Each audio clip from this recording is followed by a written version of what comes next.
In this episode of the podcast, we're talking to one of my close friends, Cameron Chow. Now, I respect Cameron for a number of reasons, but one of those is his ability to define and redefine himself a number of times throughout his career, always seeming to land on his feet. See, Cameron graduated in broadcast journalism. He became a news anchor. He was quite good at it, but he decided this wasn't for me. Then he decided to go back to law school. He passed the LSAT. He was working at a law firm and said again, this isn't the right path. He eventually said, I want to become a high school teacher. And he did. He became a high school English teacher, and that's what he's been doing for the past decade. Now, I'm excited to unpack this entire journey of kind of finding that thing that fit him and his personality, along with everything that he's learned as a teacher along the way. So let's go ahead and dive into the episode. So I've got my good friend Cameron here in studio. We're getting started right now. Cameron, you're the first guest that I have had since Chris and I made the decision of a little, I don't want to say pivot. I want to say more of like an iteration. Like we always launch products and businesses when they're imperfect, get ideas, feel like what's working, what's not, what needs to shift, and then we iterate quickly and move forward. So we've decided that this is no longer Think Stupid Simple, because Think Stupid Simple, while it's catchy and everything, it doesn't have a clear purpose in there. If I was a celebrity, that wouldn't be a big deal. People would just be tuning in because I'm Pi Jersa, but you're getting there. I'm not that. So we're going to give them a little more of a clear message in branding this 12-Week University. So this is the 12-Week University podcast. We haven't even changed the freaking logo yet, dude. I like it. Are we going to? Is there an unveiling or are we? Well, we'll get, no. This decision was literally like, we've been talking about it for like the past week, and like 30 minutes ago, we were, all right, let's give it the go. And I think it's appropriate too, because you are a high school teacher. We're going to be talking a lot about education. So let me first share with you and our audience why 12-Week University. And I think this might resonate because we've had conversations along this topic before. I cannot tell you how ill-prepared I was graduating from university with an accounting degree going into accounting. I felt like when I actually started my job in accounting at Ernst & Young, I didn't even know why I was in school. Like it felt like every single thing that I learned had nothing to do with what I was actually doing. And then, fast forward to now, it's like less than 10% of my university education has actually come into play into what I do. That's pretty high, I would say, for a lot of people. Yes. And I think the only reason I've forced it in many ways, like in terms of like the general ed psychology and all that kind of stuff, like I've used from that standpoint. But 12-Week University is kind of like saying, look, instead of 120 weeks to leave with a very general and broad, unusable base of skills, let's do 12 weeks and get you to a place where you can actually make a difference, where you actually succeed, where you can hit the ground running. Hence, 12-Week University. All right. I like it. I mean, I studied broadcast journalism in college, and so it's 0% for me.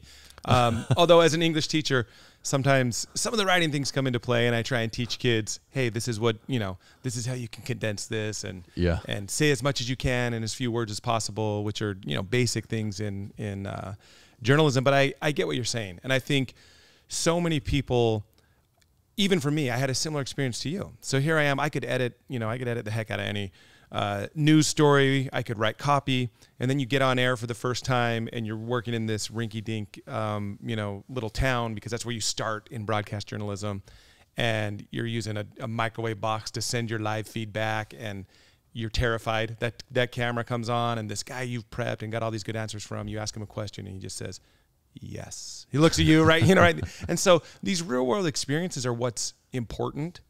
And, in education, we got to figure out a way to do both, right? Yeah, to bring those in. So I love the idea. I think it's great. And you and I have so many talks about just the world and how it works that I think this is something I know is kind of near and dear to your heart. So, I think it's a great idea. Well, I want to talk now about, because you just in what you said so far, there's so many things that I want to unpack, especially for those that are listening.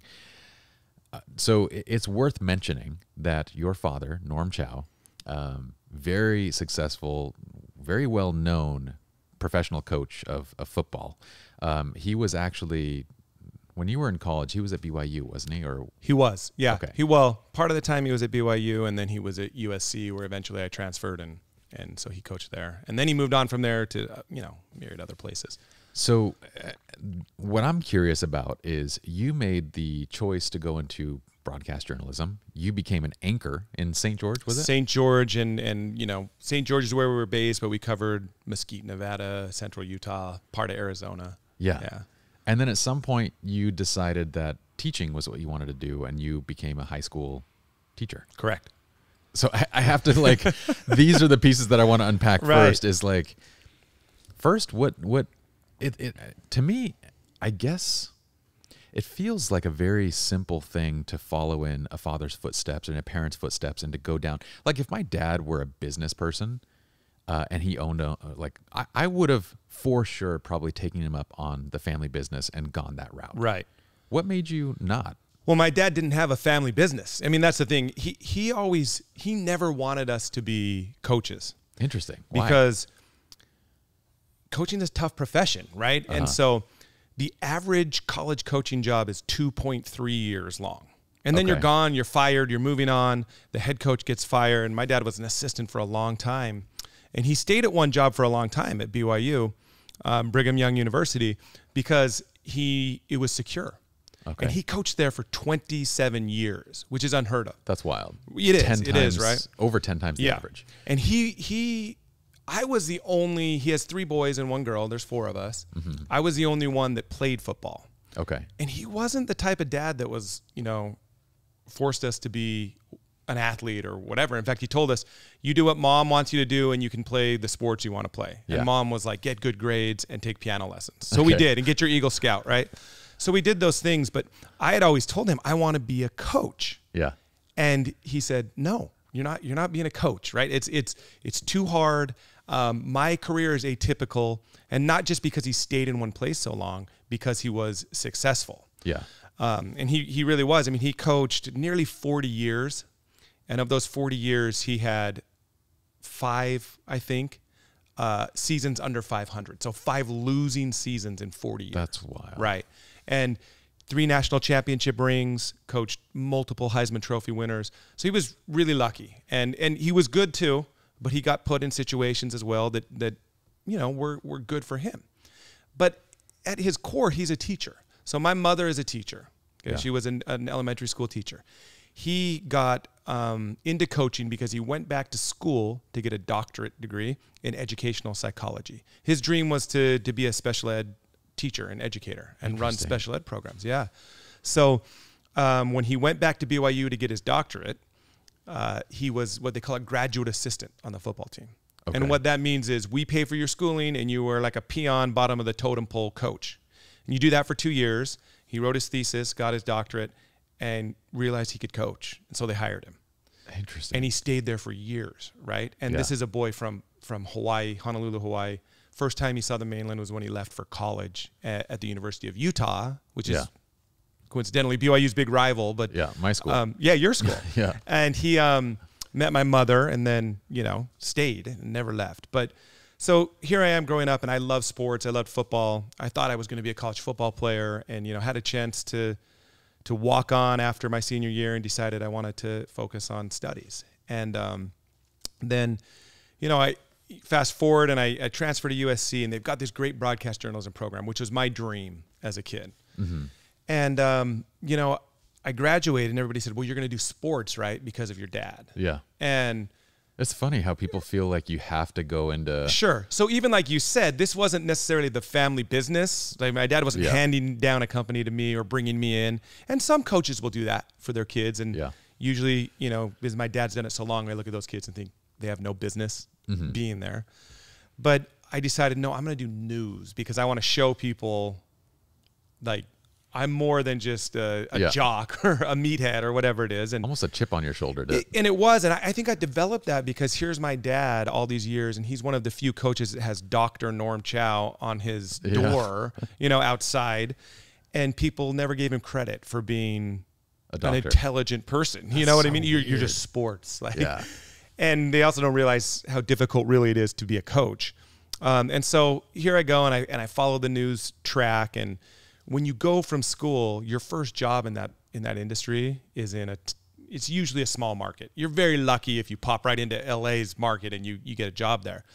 So I go and I got offered a job in Butte, Montana, and then St. George, Utah. Okay. And St. George was so much closer to my wife's family in Utah and my family in LA, and also nicer weather. It's also not Butte, Montana. Right. Yeah, right. So, and Montana is a beautiful place, but when I went and I saw there was a marking on like a telephone pole, and it was about 18 feet up, and it was like highest snowfall. And I'm like, no, I'm out. I don't know if I could do that. But it was a lovely, lovely place when I was there because it was springtime. So, I take this job and I'm covering crime and politics in St. George, Utah. Yeah. Okay. My Is starting there crime in yeah, St. there George, was. Utah? Well, so crazy what ends up happening, but my starting salary, okay, here I am, a newsman, main anchor for the, evening news at 10 o'clock or 9 o'clock is when we started, and a reporter for 5 o'clock, and I'm making $21,000 a year. That's wild. Crazy, right? Wait, what year is this? This is 2006-ish. So that's when like entry level was probably 30,000, 35,000. Oh, easy. For something. Okay. So those jobs, they just look at them like, okay, well, you're going to cut your teeth, you're going to get tape, and you're going to move on to Boise or Salt Lake City. And then from there, you're going to go to LA, big. Right? Yeah, you go big. Well, that was big to us.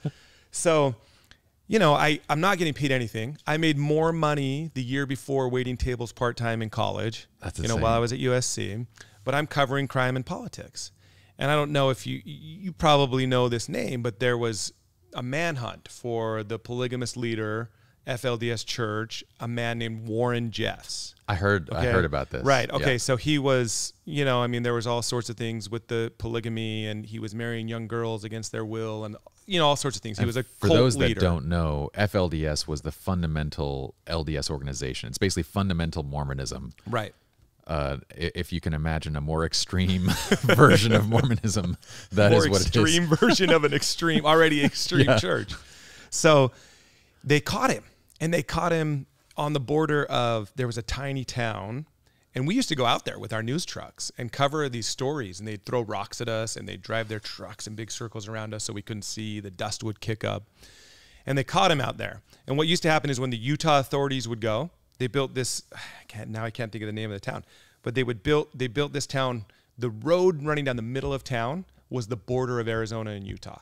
Oh, that's trippy. Right. So when the Utah authorities came, they just flipped over to the Arizona side of the street. Oh, what a genius idea. Yeah, and when the Arizona authorities came, then they went to the Utah side, and they tried, that, but eventually this caught up to him, okay? So this is a huge national story. And CNN's there, Anderson Cooper's there, biggest story of my career. Wow. Well, second biggest story. The biggest story is a funny one that maybe I'll tell you some other time. But side note, did you get to meet Anderson Cooper at that time? So no, I did not. But Anderson Cooper rolls in. Like I said, we had this little microwave box trying to send our video back half a mile to our studio. I can only imagine. Yeah, he comes in with 2 semi trucks. He's standing on top of the tallest building in St. George, which is probably 10 stories tall, but he's broadcasting from there. But because I had covered the police and everything there, you can see me on CNN at a certain point in time shooting and recording my own video like this. So I'm holding this up, and the police let me come right under the podium. So everyone else has a microphone set up, and then you see me in the front row, on all of these networks. Rad. Yeah, that was about the most shine I ever got as an anchor. But I'm covering, he covered this story, and they catch him. But that just shows you kind of what we were working with and what other people were working with. And, I remember it got really tough for me because it was always bad news. I covered. I see. So tough, like emotionally, like from an emotional health standpoint. And I used to have to come home, and I would take a deep breath and remind myself, you got to be nice to your wife when you go in here, because none of this bad stuff that you covered was her fault. Yeah.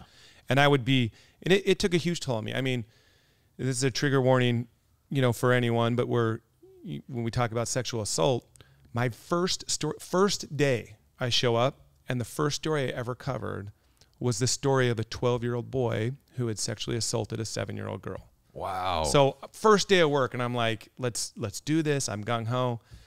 And, you go cover a story like that, no one wants to talk about it. Yeah. And so you feel intrusive and whatever. And so, you know, I mean, a lot of stories. Bad news. I covered murders. Like you said, small town, and you know St. George, right?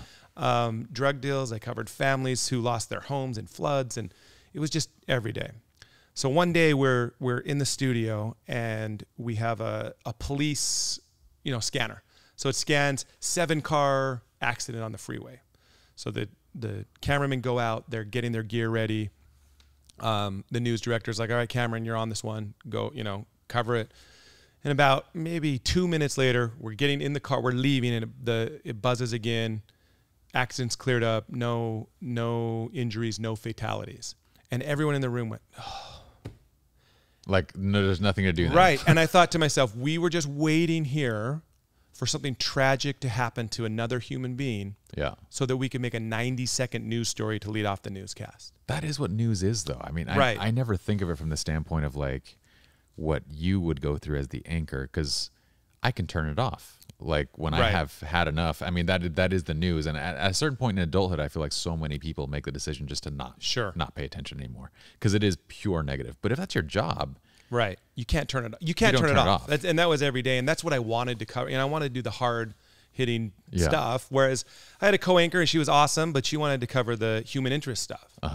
And that's fine. There's a need for that. But you know, I went home that night, and I told my wife, I'm not doing this anymore. I said, I'm going to take the LSAT, and I'm going to be an attorney. Interesting. So 3 weeks later, I took the LSAT.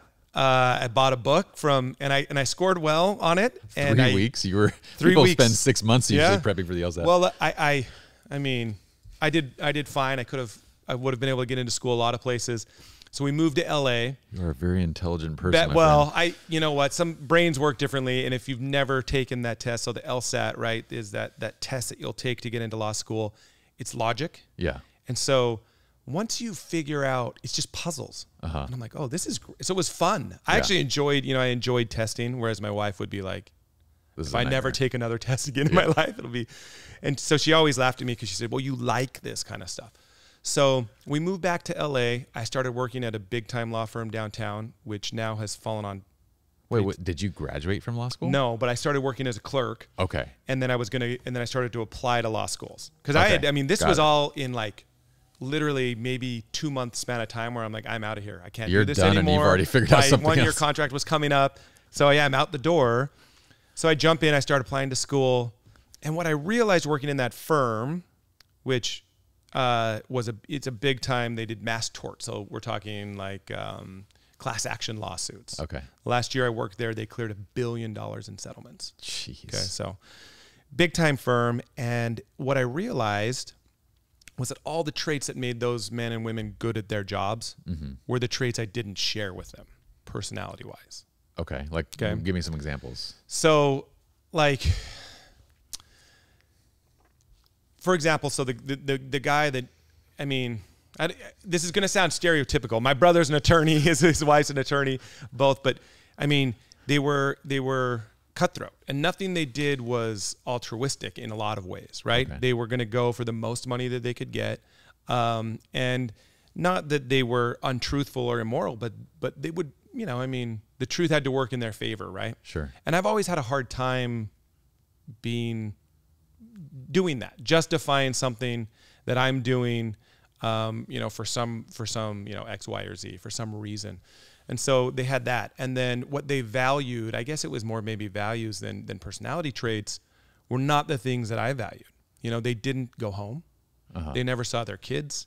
They had pretty terrible relationships, a lot of them, you know, not all of them. Some of them had good relationships, but I wanted to be able to help raise my kids and see my kids grow up. And one of the reasons I got out of the news business too, because we were working from 10 a.m. till about 11:30 at night every night. I kind of feel like you're describing the same traits that would make you good as an anchor, like being cutthroat, being there all the time, being You have to exist in a moral vacuum, like being able to separate all of it. And that's the biggest thing. Like, I guess capitalizing off another person's tragedy. I had moved from not wanting to do that into doing that, but for more money. That was a big thing for me. And I came home and I told my wife, you know what, I want to be a teacher. And it was something I had always wanted to do. How how far was this into that transition of you went from St. George to So clerking? I had spent about a year at the law firm. Okay. So that's a good amount of clerking time. and then prepping to, well, I shouldn't say a year because it would have been a year total when I had to go to school.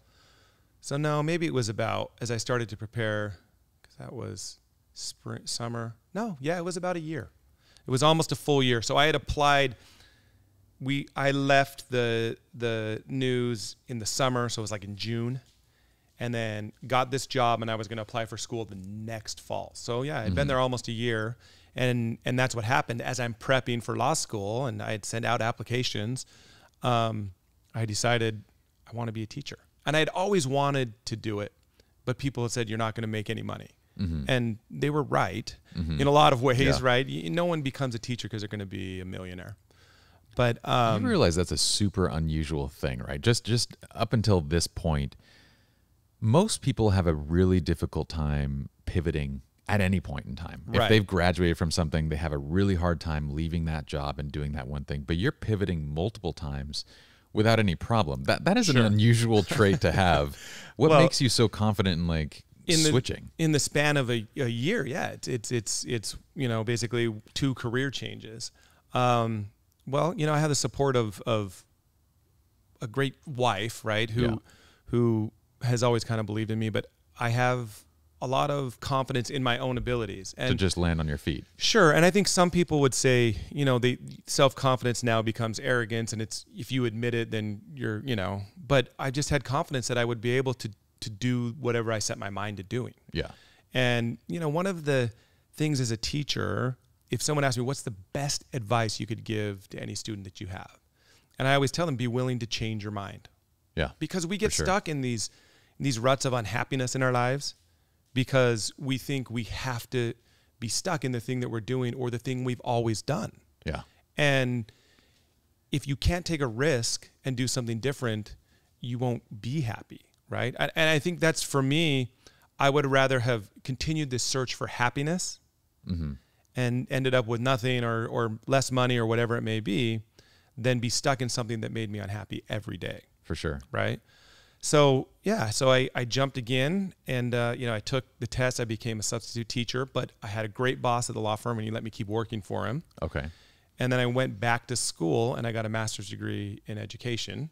This is wild. Yeah. And I decided, hey, this is what I want to do. And I had this school in my mind I wanted to work at because my wife and I were living in Manhattan Beach in, just outside of LA. They call it the South Bay area here in California. And there's one public high school in that city. It's called Miracosta High School. And we had just had our first son. So here I am basically with, she's working retail at the time. She was managing a cupcake shop. And I'm working part-time in a law firm and going to school at nights. And we have our first child. So we don't really have anything, right? And I'm saying, I'm going to work at this school. This school is 5 minutes from my house. I could walk there. I won't have a commute. And so spend a year in school, and we'd go to student teaching. And I walked into the placement office and I said, I want a student teach at Miracosta High School. It's close to my house. We just had a baby. Let me do it. So I lucked out. I get placed there. And then that year, there's a teacher who was having some health and both physical and mental health issues. And as I'm student teaching, they asked me to sit in her classroom and be a full-time sub and help out when she is physically unable to do something or mentally.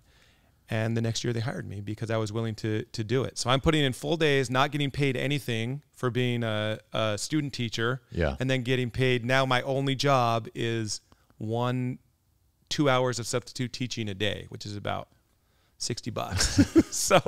So I'm doing that, but it worked out, and I spent the last decade at this high school, Miracosta High School, and have learned so much about myself from the students I teach, and they've changed my life and the way that I look at the world, the way that I look at my own children and other people, and what I want to be and what I want to continue doing with my life. Not because I'm a teacher, but because of the young people that I've had the privilege to work with. Yeah, that's incredible, dude. Just the way that you navigated your way into that job is highly unusual. And I know what you're saying. Like, I really feel like people don't have a very easy time like trying to differentiate self-confidence versus arrogance. But to me, like I was actually meeting with one of my buddies is a psychologist, and he's like, you realize that you're a narcissist, right? And I was like, I am? He's like, yeah, I mean, you have a healthy level of narcissism. I'm like, what the hell does that even mean then? Like, because I thought narcissism was like, you know, you think of only yourself and nobody else type thing. And he's like, no, if I were to, like, ever since I've known you, I would describe you as one of the most confident people that I know. And I'm like, what do you mean by that? He's like, just be honest. You think that you could do pretty much anything that anybody else could do. I'm like, yeah, and I probably could do it better.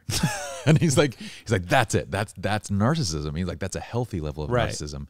But it's with somebody like, to me, the difference between arrogance, narcissism, and confidence comes into the piece of self-awareness. Like, if you pair it with confidence with self-awareness, it's no longer that thing.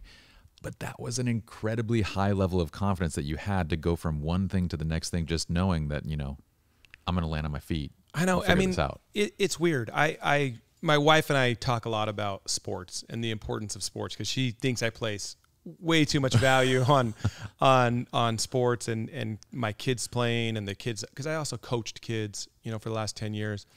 But I say for me, that's where I learned confidence, because you can't go into, you know, as a football player and a basketball player, you can't go into a game thinking I can't do this. For sure. I was a terrible basketball player. I was probably the worst one on our team. But every game I'd walk into, I'd look at the other guy and think, I'm gonna kick your butt tonight. Like you might be 6'10", but you got nothing. You don't have this. You're not as tough as me. You know, whatever it was, right? And I think that propelled me forward in my life. And to, you know, I always thought if I get the interview, I'm gonna get the job. Yeah. Because I didn't want to go into anything with the mindset that, okay, I got a good shot at this. You really can't go in with that mindset. You know the stupidest question when you watch like an MMA, like we both are huge fans of MMA. The dumbest question reporters ask is like, how are you feeling about the fight? You think you're going to win? And you're like, why would this guy step into the ring if he didn't think he was going to win? And that's the thing, right? If you go into something, you've already lost. Yeah. And something as to me, as high level as that, where your health and life is kind 100%. Of on the line, right? You can't think that. And so for me, I just carried that mentality that I learned in sports, and I think you can learn leadership a lot of other ways. But I think it's so valuable to take that away sometimes from sports, to come in and think, I'm going to be able to do this. Mm-hmm. And, you know, I think leadership skills, and we've talked about this in the classroom and with the students I teach, it's one thing that this generation is lacking, if mm-hmm. that makes sense, because we focus so much on the outcome of things and achieving something that oftentimes what gets us there along the way is not as valued as the end product. 100%. But sometimes it's completely dismissed. Sure. Like so the I don't failure know. Pieces.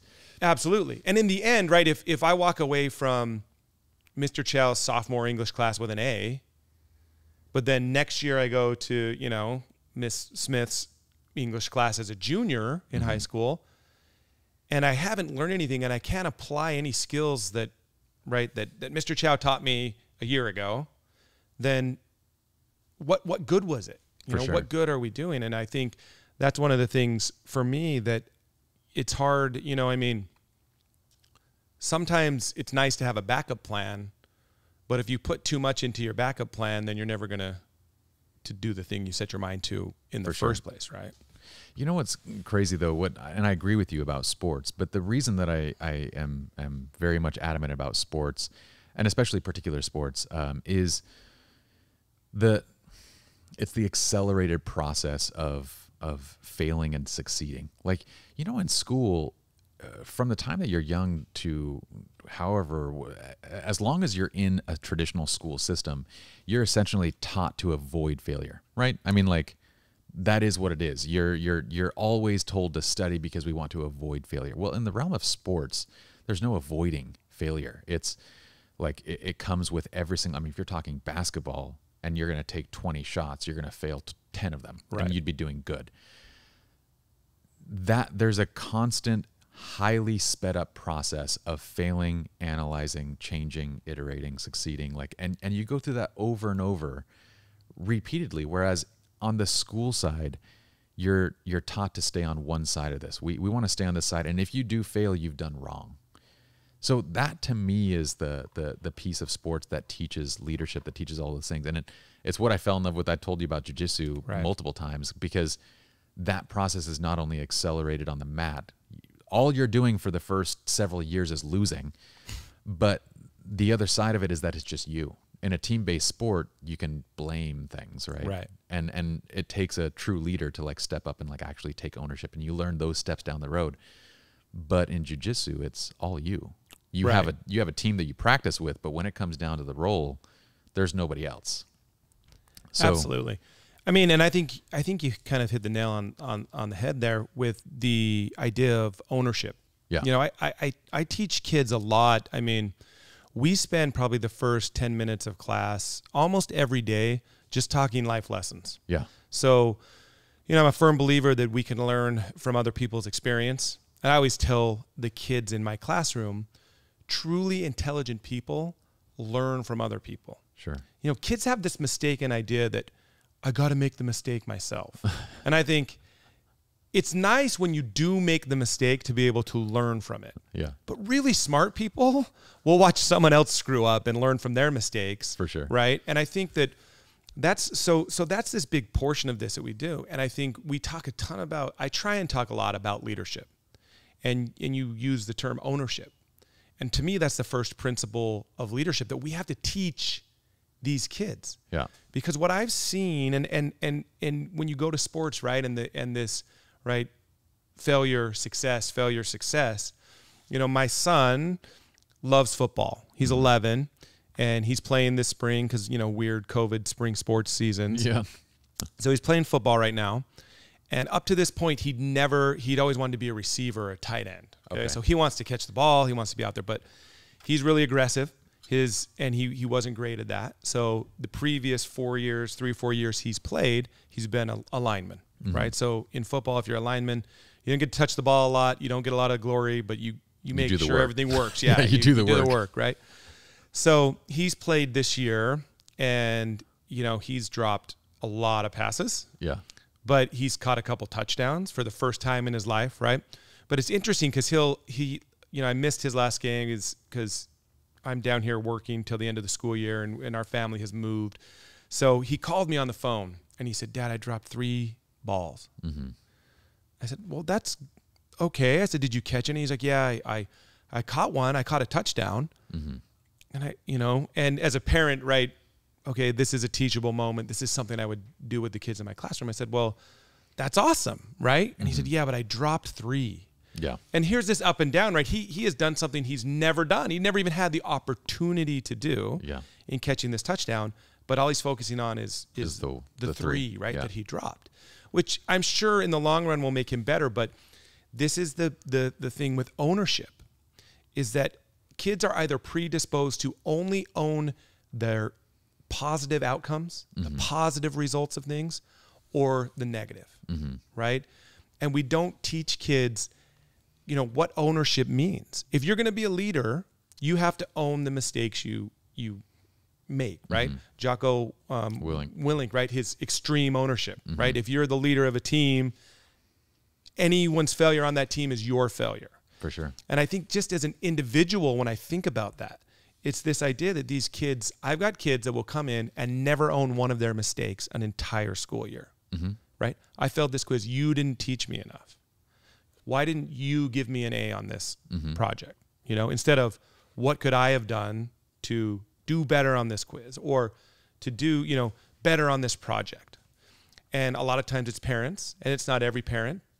Or you see kids on the other side of that paradigm where it's any failure is a meltdown because their parents have been telling them, you're not good enough. Yeah. Or their coaches tell them you're not good enough. Or their teachers, God forbid, you're not good enough, right? So this is this first thing when we talk about leadership. And you know, this idea that you have of this 12-week university, right? We want kids to be students, and we have a mold for that. Mm-hmm. And we judge them, you know, as we talked earlier, we judge them on achievement. Here's this measurable thing, an A or a B or a C or a D, right? But if you can't own where you're weak and get stronger, and where you're strong and figure out how you can use that to capitalize yourself, but also help others, right? Mm-hmm. You can't be a leader. For sure. And to me, that's the first thing. And these kids it's the hardest trait for a kid to develop, right? Because no one wants to be responsible for, you know, their weaknesses. A lot of people never learn it. I mean, you can probably think of many, many adults. I can think of many adults, and I would call them friends, but this one single trait prevents us from being friends because it's so opposed to like where my value system is. But I know a lot of these adults who get to a place, their life isn't going well. They are divorced, unhappy. They sit in jobs that make them miserable, and they can only go back to, well, you know, I grew up this way. My dad did this. My mom did this. I went through this. This is why. This is this. This is, and to some extent, those experiences play a part in for sure those everything where they're at. But at no point was there an ownership of like their role in it. It's always a deferral of responsibility onto everybody else. And you can see it very clearly, like in the way that they behave. So I feel like a lot of people escape high school, university without ever learning it. Right. And I think the problem with that is in the moment, it makes us feel better to have someone else, right, to blame. But ultimately, it doesn't pull us out of that cycle of, well, my parents taught me this, or my coach beat me down, or, you know, and, you know, with that being said, like it's this open communication. And while we have the tools at our fingertips now to communicate with the entire world, mm-hmm. you know, we tease Pi a lot because I'm like, oh, you're the most famous person I know, millions of followers on TikTok, whatever it may be, right? But 10 years ago, that would be unheard of, Pi. For you to be able to reach 1 million people. For sure. Right? In a day. And so even some of the kids that I teach have huge followings mm-hmm. on social media. They're making money right now, right, on social media. But I think it's they have the ability to communicate with people, but they don't know how to communicate with people. It's the weirdest like thing, in right? Person. Yeah, well, in person, but just like in a way that's positive and uplifting and is going to help them improve in their lives, right? So for me, like kids, I've noticed it with just eye contact, mm-hmm. you know, because with eye contact, it's very difficult now for kids to come in, look me in the eye and talk to me. Because when they communicate, that's not something that they think about. So I've had a hard time with that, but I totally agree with you in this sense that some point in time as an individual, you have to break this blame cycle, mm-hmm. take it upon yourself and realize I suck at this. That's what I tell my kids. Like, you know, that's what I tell my kids in the classroom. When I make a mistake, I will tell them that was bad, guys. Like, you know, like I'll teach something or I'll have this great idea. I'm like, oh, the kids are going to love this. And it just dies on the vine. Yeah. And I'll cut myself off in the middle of it and be like, all right, let's do something else. Like you're not into that. And you can tell really quickly with teenagers, if you ever want an honest opinion, come to my classroom. I'll let you stand up there for 10 minutes and they'll tell you, right? And so I think that's an important thing, right? Ownership. And how do we, I mean, from your perspective, how do you improve that? How do you teach a person that, you know, let alone a teenager, just anyone? How do you think you can learn that? One of my favorite sayings is when I'm on the mats, because like, so I told you recently I got promoted. I'm now a 3-stripe white belt. Okay. Which if you're just coming into jiu-jitsu, a 3-stripe white belt's like a god. Yeah. You're like, what are you doing with your legs and arms? So we'll get these new people coming in and they're just like, how are you so good at this? I'm like, look, man, the first thing you have to understand is that we're all just at varying degrees of suck. Like this is suck. We're all somewhere in here. And then at one day, you're going to be good. But right now we are all just at this varying. And so for me, that's like the lesson that I've always told my kids is like, we are all just at varying degrees of being bad at something until one day you're eventually good. But that's the crazy part. You know, you said like, God forbid a teacher tell you you're not good or you should quit. my high school art teacher did tell me to quit. He was like, I remember it was Mr. Bill, and I love Mr. Bill. He's a hilarious guy. He used to make, well, I thought it was hilarious until he made fun of my eyebrows. In Utah, in a class full of, you know, white kids around. Kids that did not look like you. The one kid that had these crazy eyebrows with brown skin. And he's like, look at one day he was like, Pie Man, look at those mother effers. Where'd you get those? And I was like, what are you talking about? He's like, your eyebrows. And I'm like, gosh dang it, man. This is like the most embarrassing. Anyway, Mr. Bill one day is looking at my thing that I put, artwork that I put like 8 hours of drawing this Einstein face. And drawing was just not for me. Like I spent about 4 of those hours on the eyeball. It was probably even more. It was probably like 7 hours on Einstein's eyeball. And then I was like, I am exhausted with this. I'm going to finish this up. So I spent the rest of my time, the rest of the hour finishing the rest of the face.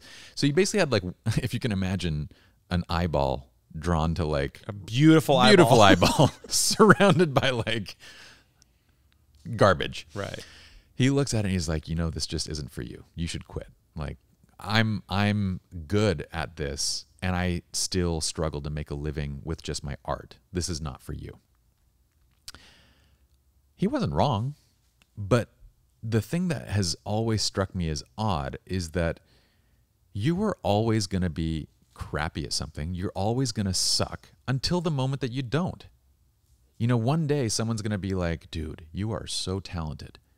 But until that moment, you're not any of those things. So how do you get to that place? Where is the expectation of like how you can get to a place of succeeding without the understanding and the appreciation for the failure leading up to it?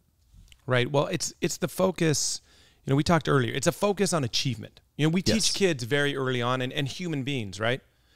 You have to achieve something. That's how the world is going to judge you. For sure. And when we talk about achievement, if you achieve something, you're a success, right? Well, as you progress, you know, I mean, as a teacher, what makes me a successful teacher? There's no metric or measurement for that, okay? And with students, there is, unfortunately. And when we start cultivating the idea that being a student is about earning an A, is about this measurable piece of achievement, then these kids stop progressing. You know, if I have a student that comes into my classroom that's a D student, they might not be an A student. And as a teacher, you know, you don't want to say anyone's dumb or stupid, but there are levels, right, of intellect that are influenced by so many things, right? Their circumstances at home, the schools that they went to, you know, leading up to when they get to our high school. Our high school is a high-performing high school. I mean, one of the best public schools in the state of California, really. And I don't say that with any bias. It's true if you measure, again, by achievement. So these kids come here and there's tons of pressure on them, okay? But if I'm a D student and I'm sitting in class with someone else who's an A student, who's going to waltz through, you know, I'm talking about myself in the third person, but Mr. Chow's, you know, 10th grade English. You're going to waltz through, you're going to get an A no matter what, just by showing up. But then that D student, right, he or she can either be defeated. You know, they can be defeated by this idea that they may never get an A in my class. But what if they went from a D the previous year now to a C or to a B? Still, if they're defeated by this focus on achievement, and many kids are, right, then they haven't learned anything. We teach kids how to be students, but not how to be learners. And that's the biggest thing for me, to try and build a kid up. Say, you started here and now you're here. Do you see what you've done? Yeah. Right? This A student will start here and they end here. They haven't progressed, right? They've done what they know how to do to get by, to get this award, to say, oh, you've achieved. You know? The tough part about that too, though, is that they're in an environment where comparison is very easy. Sure. So they kind of learn that very negative habit of like looking at, you know, who's next to me, who's got what grade. And if you are that A person, you might, like you said, you might not be progressing one bit, but you look around you and you get the false sense of satisfaction that you are because, hey, you got the A. Absolutely. And comparison, though, I mean, it's without hyperbole, it's deadly to some people, right? For sure. They can never get out of this trap of, I am not as good as this person. Well, what are you doing for you? Yeah, you may not be the best artist, but the guy who drew Einstein's face and the teacher told him, this is awesome, keep going, you have a future in this, could not sit here doing what you are doing, right? Or what you've done in your life. And so it's this idea that we need to teach kids to be learners, and we need to teach them the importance of education for the sake of knowledge, you know? My wife and I heard a long time ago, and we love this, we always talk about it, is that curiosity is a superpower. For sure. Right? And the need, right, to be curious about the world and to learn something and be satisfied with knowing more and being better. You know, I mean, it's, as an English teacher, it's always a fight to get kids to read the book, right? Read the book. And kids think all that's important is that I come in here and I read the storybook. English is not important. But I always tell them English is about communication. Don't think about the end goal. You have to think about what you're learning in this class, right? Mm-hmm. Not what you create, not the thing that happens at the end, but what you do along that path, okay? If you read Lord of the Flies and you hate it, because it can be boring, right? Mm-hmm. But you're able to think about it critically, come up with a fantastic idea, and then communicate that idea clearly to someone, that could be the most important skill you ever learn at this. I tell them that could be the most important skill you ever learn at this school. How to communicate with someone, think critically about something in the world, and communicate clearly and rationally with another human being, right? For sure. If you come into an English class and think, I've got to read this book so I can take this test so I can get an A, you've really gained nothing from all these beautiful themes and ideas contained in some of these books, whether you like them or not, right? This is very much a testament to you as a quality educator. I'm sure the people that are listening to this right now can probably attest to this fact that it's hard to find a good English teacher. I think to every single one of my teachers that taught English, none of them made the subject interesting. None of them made it something that was more than just trying to get a good grade.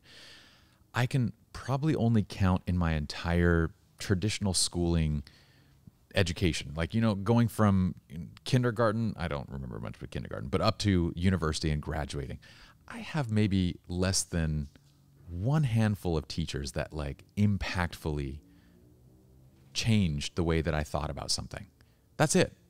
And I get why, because they fall into the same trap that I feel like I fall into as a parent. Even as an educator who believes so much in the power of failure and the power of all these things, and I teach my kids every one of these things, when they go to school and they do fail a test and they bring it home and their teachers email us about this, how do I carry the message of this is part of the process when the teacher is saying we need to get their scores up and there's so much focus on that, and we're like, okay, as parents, hey, we're really here to learn, but we don't get 60% scores in this family.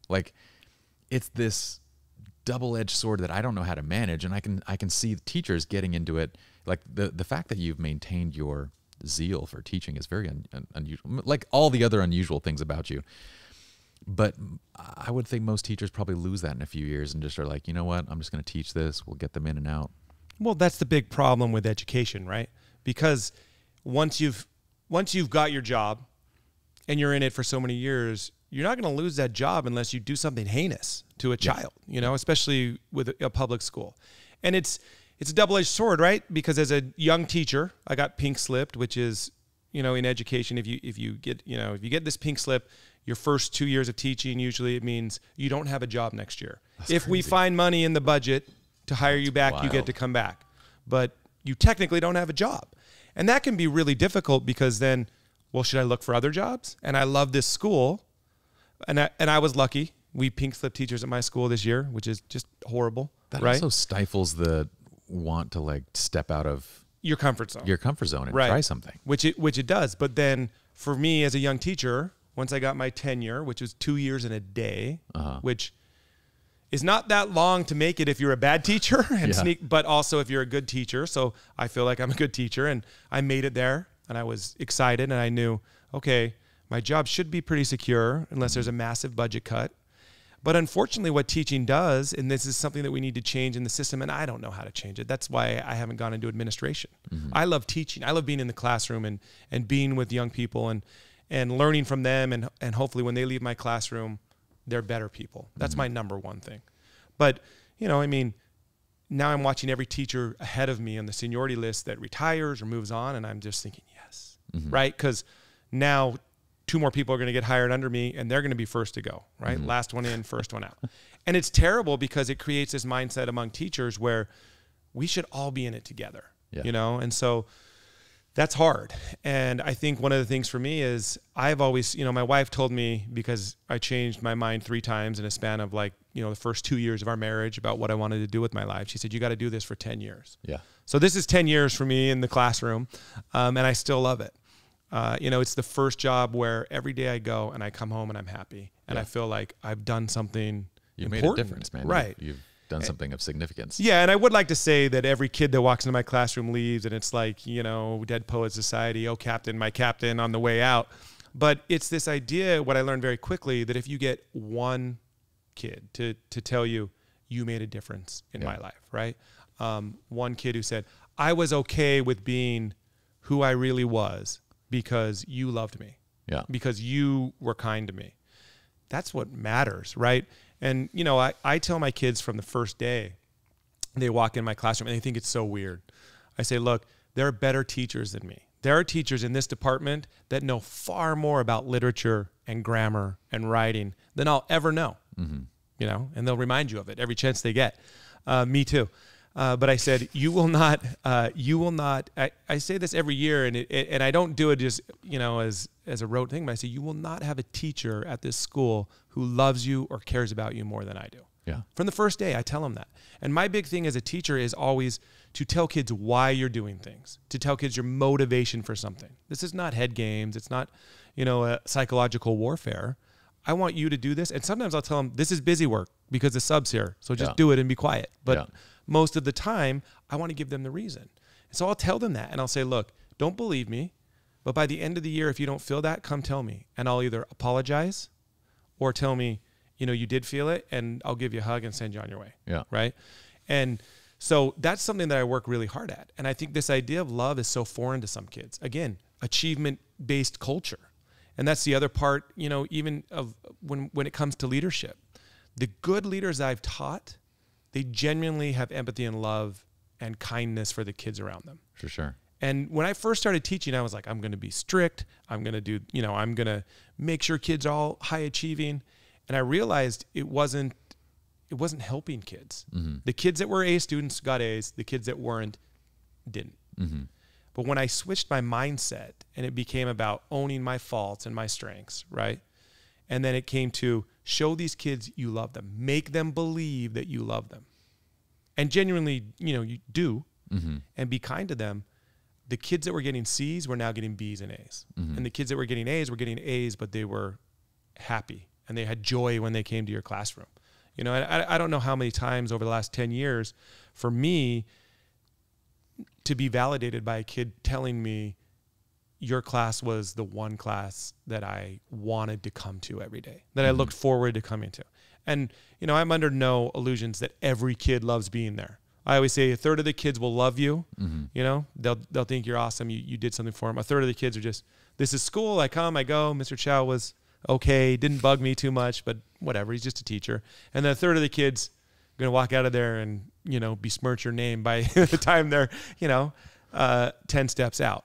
And so, you know, I realize that, but I'll still work hard with those kids. And one of the things for me that always makes me feel bad as a teacher, if a kid comes and says, you didn't like me, you liked this person, but for some reason you didn't like me.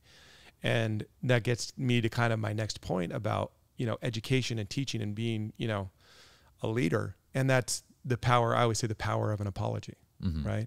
I teach my kids that all the time. How easy should it be to apologize to someone if you didn't do it on purpose? It should be really easy, right? Like, hey, you hurt my feelings, Pi.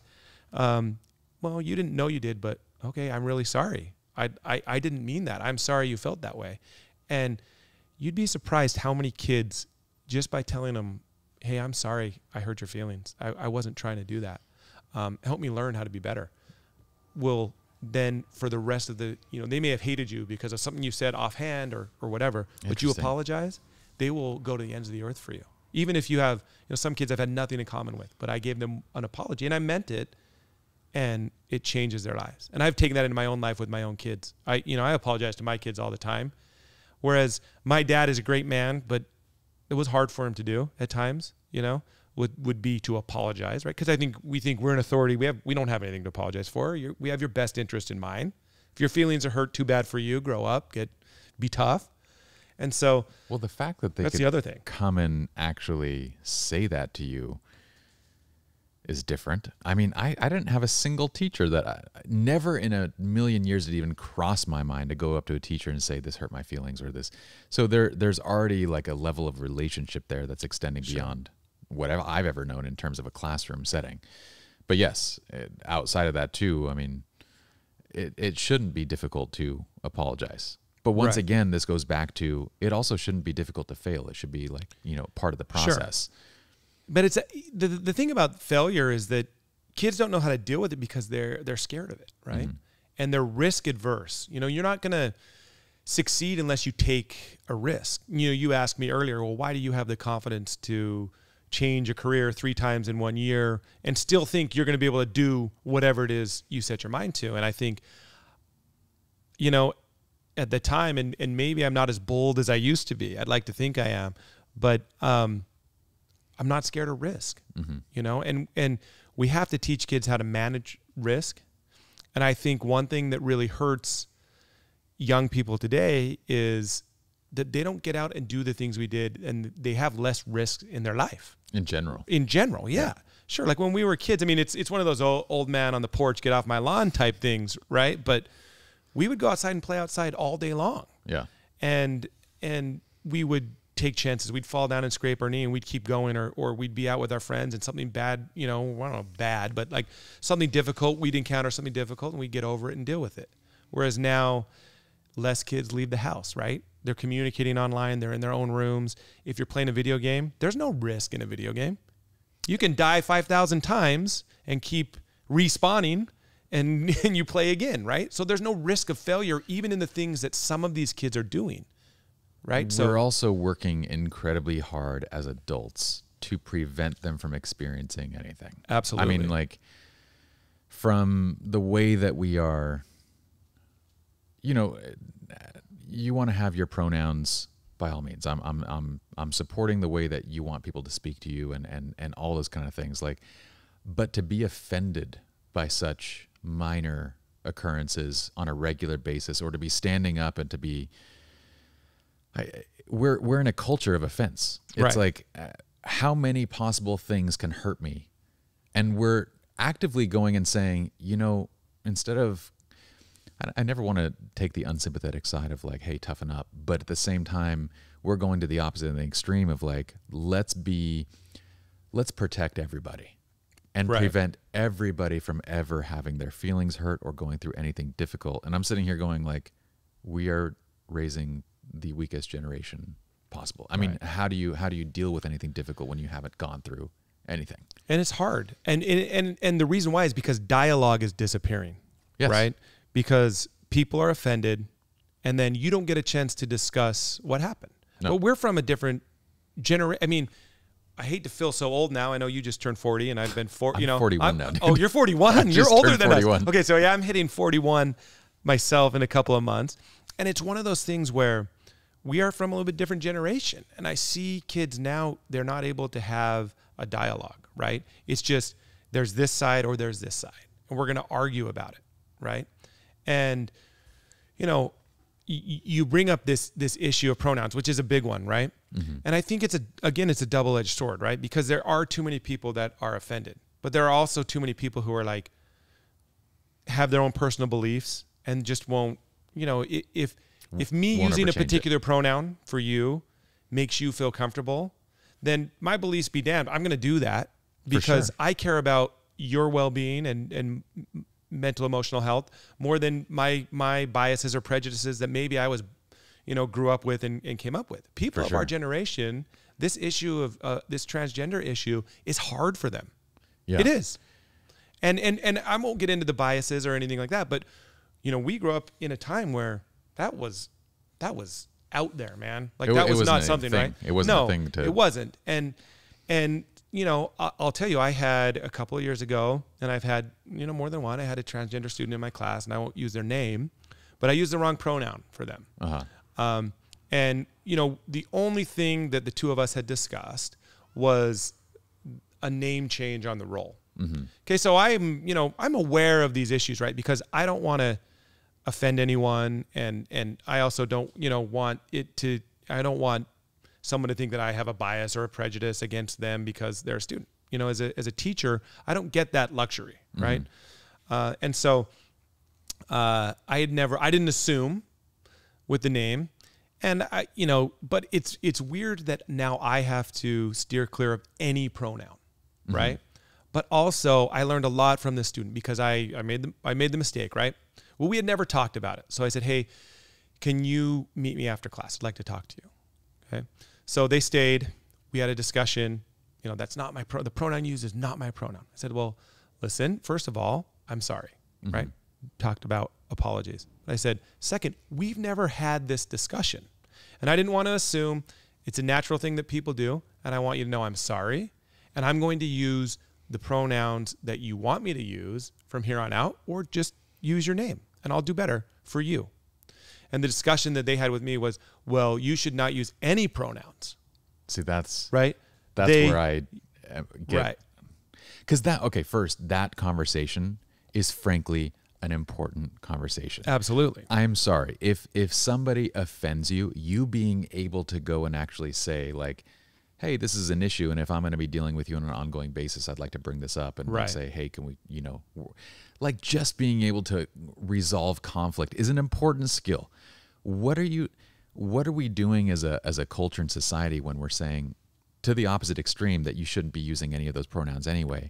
We're literally trying to remove every bit of conflict from everyday life. And I'm sitting here like, that's actually kind of important. Like it is through those moments of conflict that you actually grow. Not to mention what you mentioned a second ago about the person that's like, I'm going to use whatever pronouns I want and be damned your feelings. Right. That person is wrong. They need to change in that sense.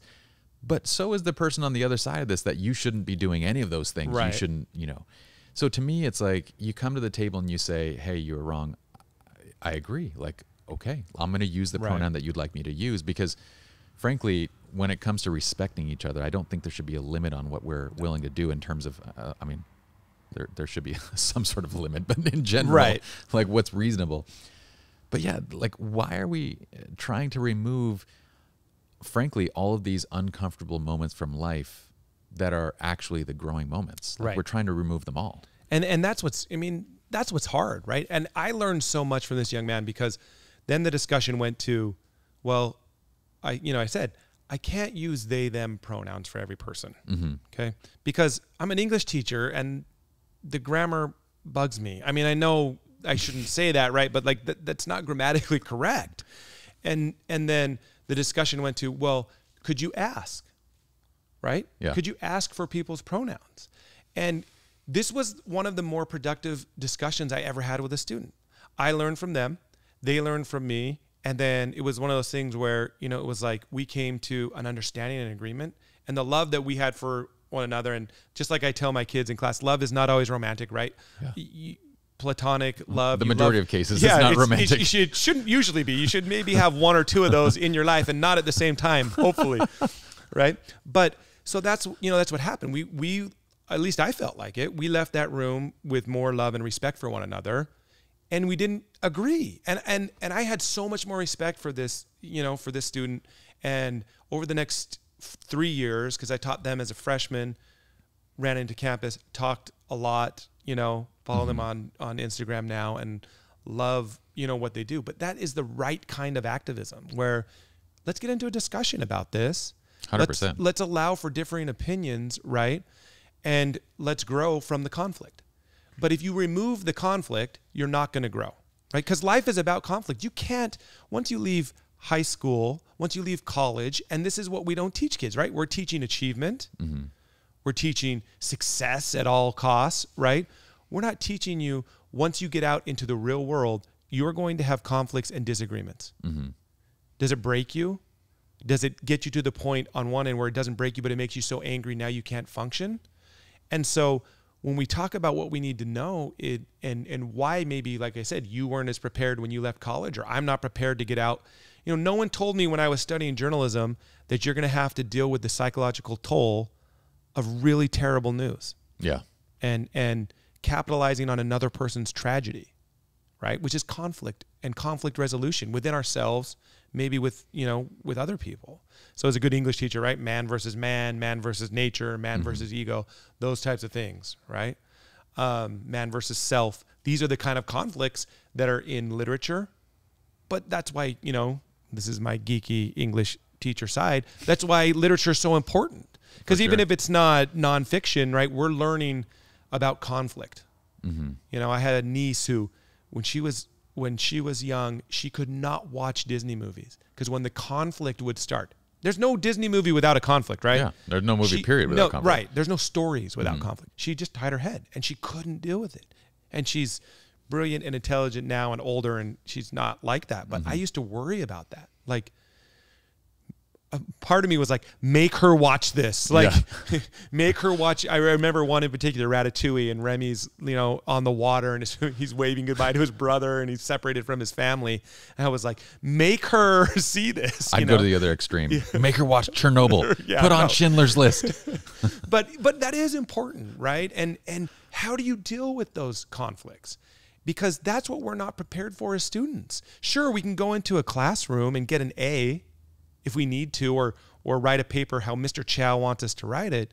But how do we deal with the conflicts when they come up? Mm-hmm. And I can tell the kids that are going to be successful because the first time they run into difficulty, right, they'll come ask me, what can I do to get over this? Mm-hmm. Instead of, why did you do this to me? Mm-hmm. Why did this happen to me? When you ask that question, why, it's reactive now. Why did this happen to me? Mm-hmm.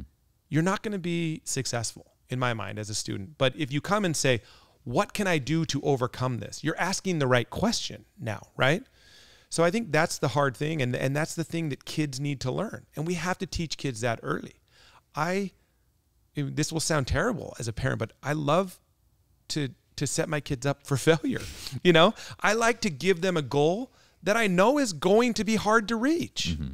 And when they don't, then they get to keep working on it, and they don't get to quit, right? They don't get to shut down. And so for my kids, it's, we talk a lot about sports or jujitsu. I like to run these obstacle course races, right? Spartan races where I've taken my kids to do, because I want them to see a challenge and work to overcome it, because then that means the next challenge. Joe DeCina, the man that started the Spartan race, wrote a book, and he talks about it. He talks about building calluses, essentially, right? Calluses in our minds, not a new idea, but he says that's what physical challenges do for us. One of my big things for students, and I always encourage them, I'll have like a physical challenge for extra credit. Do 100 burpees, film it, show it to me. You'll get a free quiz. I'll give you 5 extra points. Yeah. Because again, the point is, if I do this tough physical thing, then the next thing I do, that quiz I got to take at school, it's not a big deal, right? I've overcome something, difficult. Yeah. I'm getting ready with Justin, our mutual friend. That's how Pi met, right? Pi and I met through a mutual friend, and we're doing this big 50K race, right? And I've done a couple of them, but in difficult times for me, I think back to those, and I think, well, you did that. All your kid did was knock his, spaghetti on the ground, clean it up, and move on, right? Yeah. Now we're building this idea that we can overcome obstacles, right? And if we do that physically or even mentally, but we willingly subject ourselves to it, we'll get better at it. And what parents are doing is they're removing those obstacles from kids. Mm-hmm. Okay, so now kids don't have to face an obstacle so when the first one hits them and there's no one there to remove those obstacles from them, what do? Right? And that's the thing that we need to teach students. And so for me in my classroom, my philosophy is always, I don't want to teach you how to achieve as a student. I want to teach you how to be a learner. Well, so what's happened, because we talked about this just a few minutes ago before we started recording, was the district now changed their policy to a pass-fail for the year. Right. So when everybody's hinging on achievement as motivation, what happens? It's tough. I mean, I get it, right? It's been such a weird year for everyone in the world. The switch right? makes sense. The switch makes complete sense. It's not that it doesn't, but it does reinforce the ideas that I've always had about this like carrot of achievement that we dangle over these students, throughout their time as high school kids. And it's gone. And I've already noticed like this lack of motivation. Yeah. They're not there to learn. They're there to get the achievement. Yeah. And now kind of from talking to me, I have a very open relationship with my students, and they'll say, so are we going to pass fail? And I'm not going to lie to them, and they're going to find out. So yes, we are. So I don't need to try anymore, And I'm like, so I don't need to be here right now. Yeah. So yeah, and the seniors already, right? Because they're into school already, and it's always a battle. That second semester seniors, we're 3 weeks away from graduation. Senioritis is a real thing. Senioritis. It totally is. And the kids, again, as a teacher, I'm like, I understand. I don't, and I mean, my colleagues would probably be mad, but I don't care. Like I get it, right? It's hard to stay motivated, but now even the ones who are intrinsically motivated because they love A's, are like, I just lost my motivation. Yeah, if I get that pass, and there's a few that will still, just because that's how they're wired, right? Yeah. But it's hard. And then that makes it hard for me, honestly, as a teacher, because I'm like, well, I've got 100 some odd essays to grade right now. How deep do I want to go into this? Are you going to read those comments to try and improve?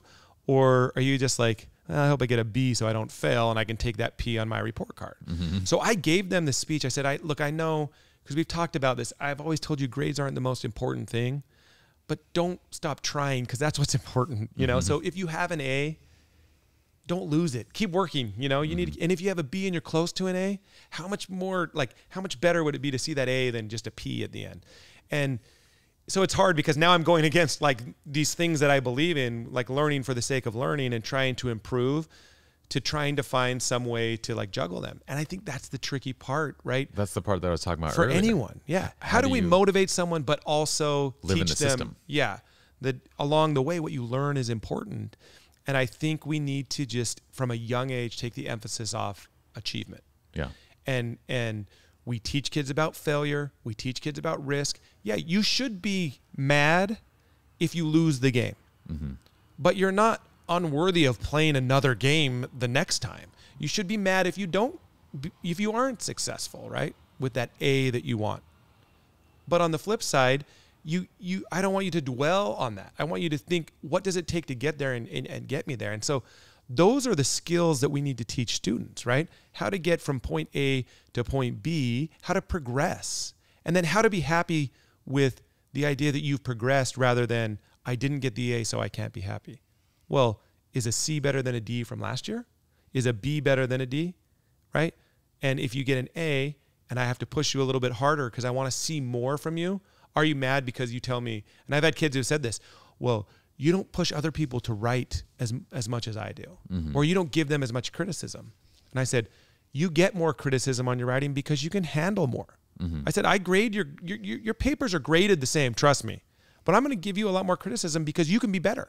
You can be better from this A to wherever, and I want you to progress. And that's it's the high achieving kids that it's harder for them to buy into that, right? You can keep improving. Well, an A is an A, right? Well, yeah, but you could be better. That's the problem with this right? achievement focus, like on the achievement side, you speak of success, the road to that is through failure. On the relationship side, the road to strength is through conflict. But these are all things that we're desperately, like, I can only imagine how you felt. I know how I felt when I heard of like different leagues who have given up the win-lose philosophy. I mean, can you imagine going into jiu-jitsu or like, let's just imagine combat sports for a second and being like, we're going to get better at this without touching each other. Yeah, it's crazy. I mean, this is something that like kids that I teach now, they make jokes about it. They're like, oh, we're the participation trophy generation, right? Yeah.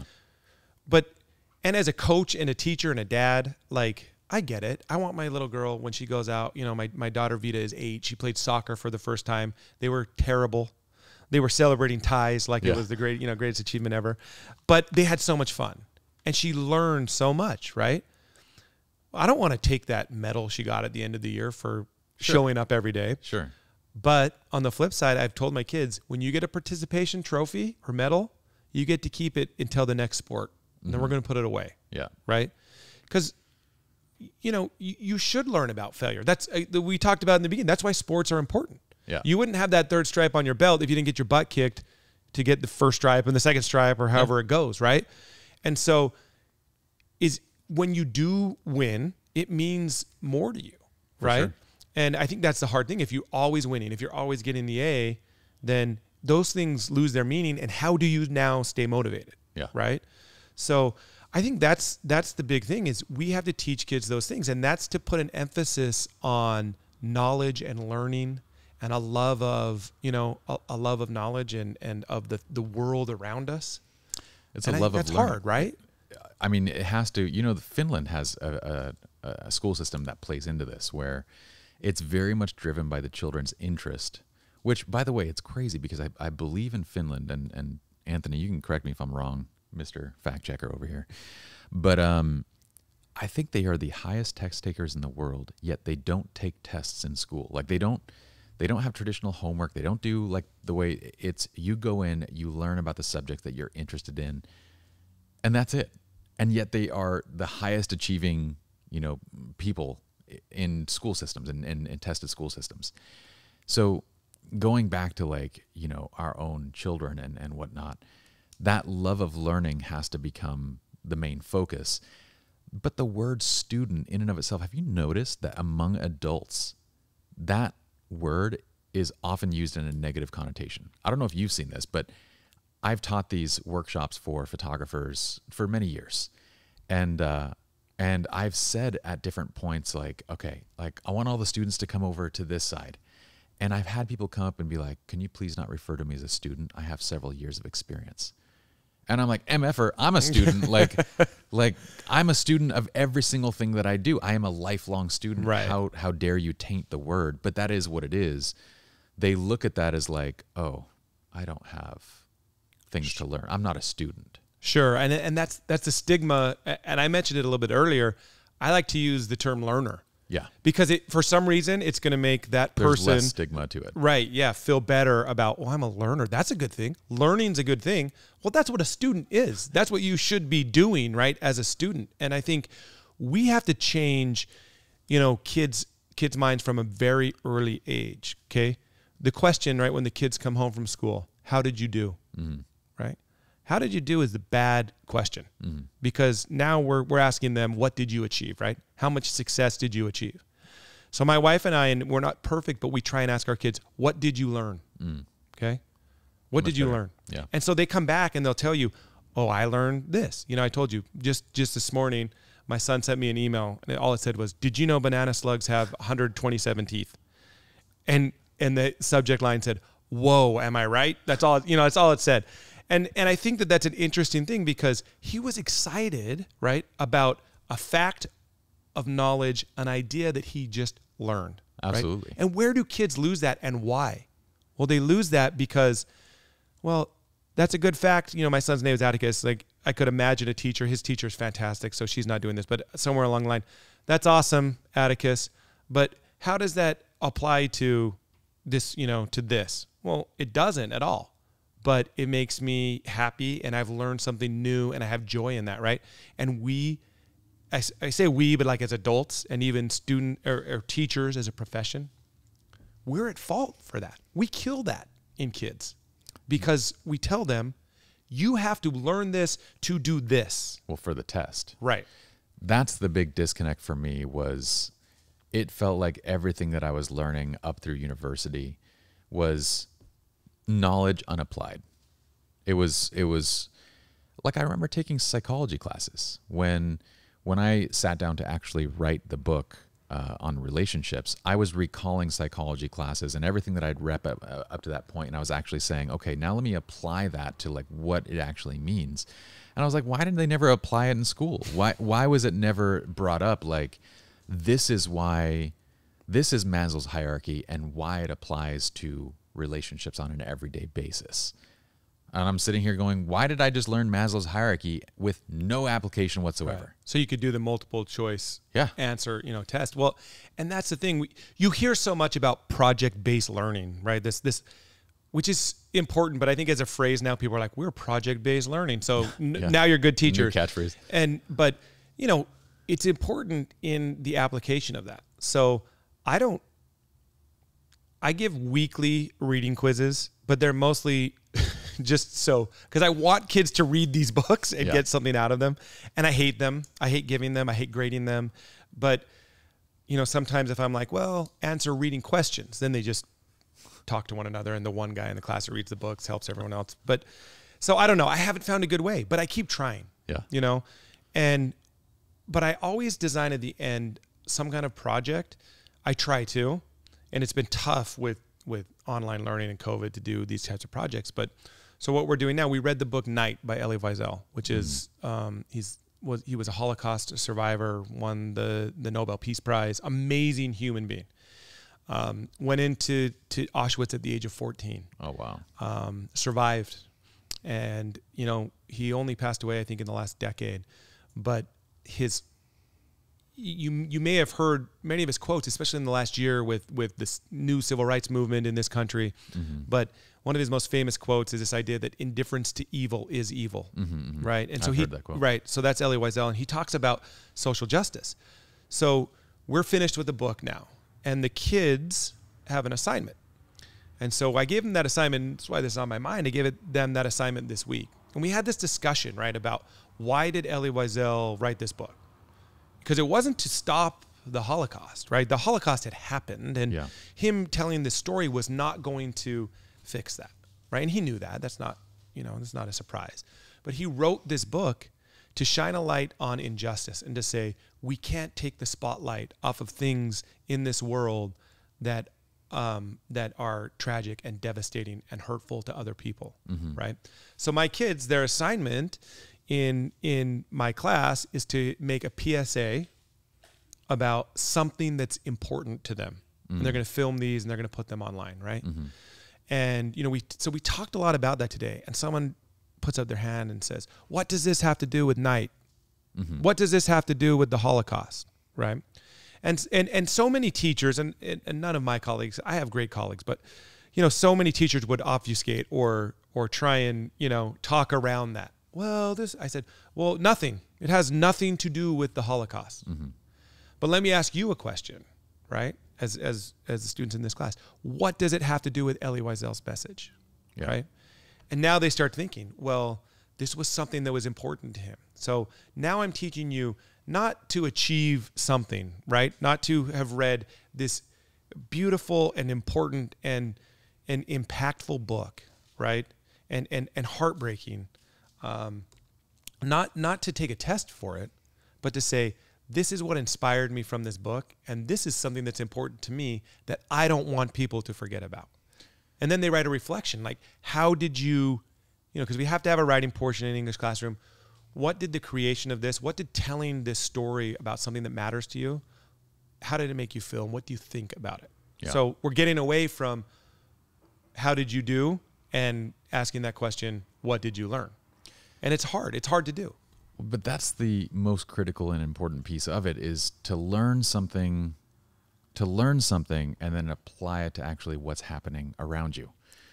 I don't see the purpose of learning of Elie Wiesel, of knowing the quote, if you're not going to be applying it to, like, what's the point of understanding the Holocaust if it doesn't help the way that you see what's happening around us right now? I don't get it. It's just, at that point, it just becomes exactly what I thought of. You know, history was a fascinating subject in my adult years. Why? Because I could look at what happened and analyze what's going on right now, and you can draw correlations and see, like, we're in this cycles, and you can apply it to what's going on in everyday life. But in school, history was, do I answer A, B, C, or D? Right. Or is it none of the above? And it's always none of the above. Let's just be honest. It's always none of the above. If you see none of the above, just circle it. But that to me is that disconnect, which it's wonderful hearing you doing. I just feel like, going back to my word of the day, unusual. You are unusual in that in each of these things that you do. It's not, I wish the entire school system mirrored this process, but it at least as far as I understand right now, it still does not. So I spend most of my time with my children teaching why. So they learn about the subject of radiation. I believe they went on from that, and eventually they discussed the bombing of Hiroshima and Nagasaki.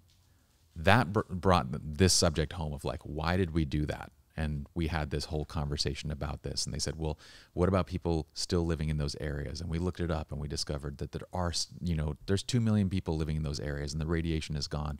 And they go, when is this happening?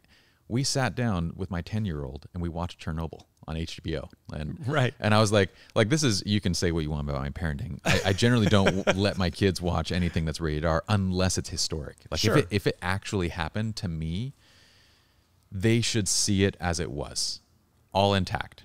There are some fictional elements of that story. Right. But then they now have an understanding of radiation. And now when we go past the 2 nuclear boobies over in San Clemente, they're like, that's a nuclear power station. Could Chernobyl happen here? And they take everything. I mean, they started with talking about radiation from the sun and then going to, these things, but they now have a practical understanding of like things around us and also all the mistakes in Chernobyl that led to those moments and whatnot.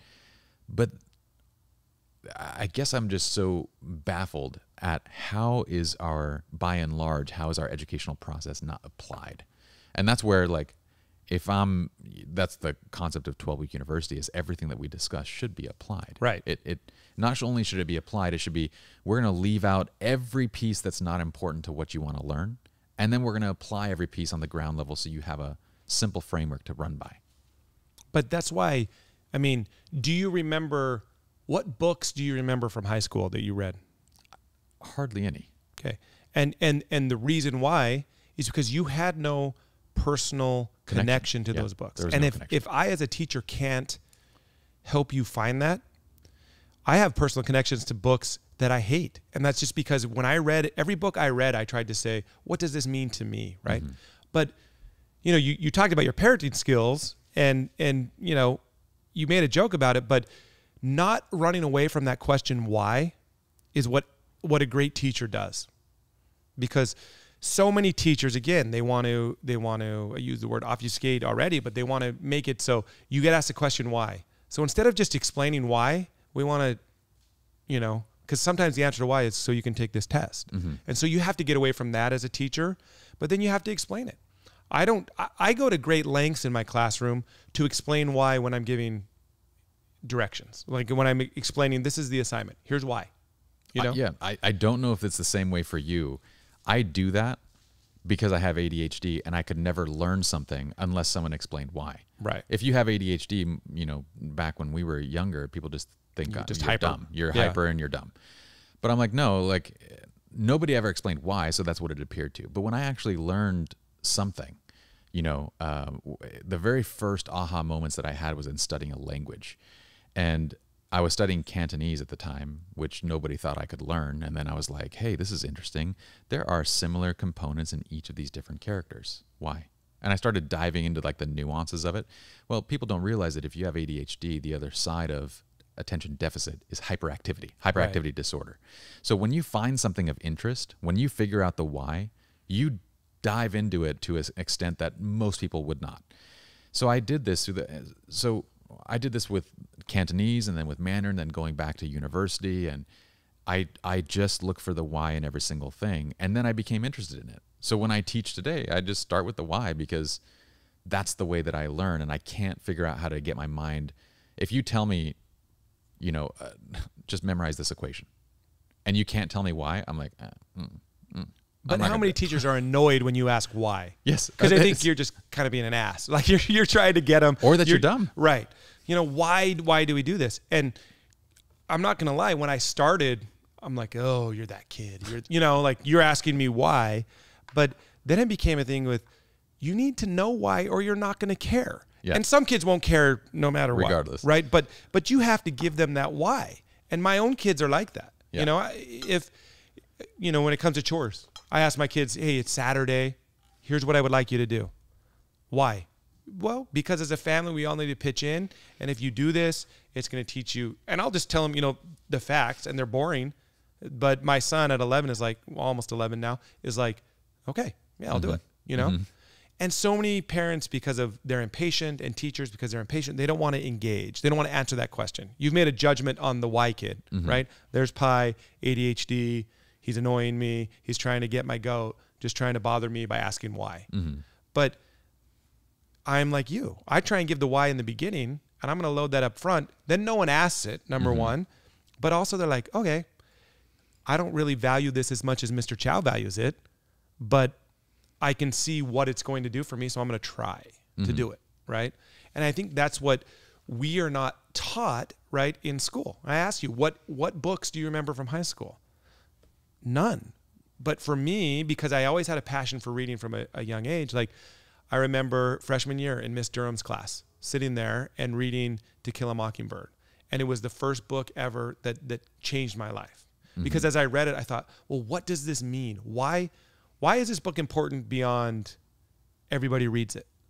And it was, we're talking about social justice. We're talking about accepting other people. And it was the first book where it just like a light went on.